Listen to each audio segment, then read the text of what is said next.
27 червня 2025 року. Німеччина, Дібліх. Посаджений персик. Хасанський клод Железова. Ось такий ось підростає. Ну це ж висаджується ось. Ось такий є. Ось. Трошки знизу починає червоніти. Ось. Ось такий є. Ось. Оцей получше, трошки повище такий. Ось підростає. Цей отак. Ось.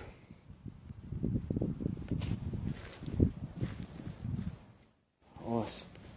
Цей теж ось хороший такий. Ось, бачиш який. 25-30 сантиметрів середній, ось, бачиш.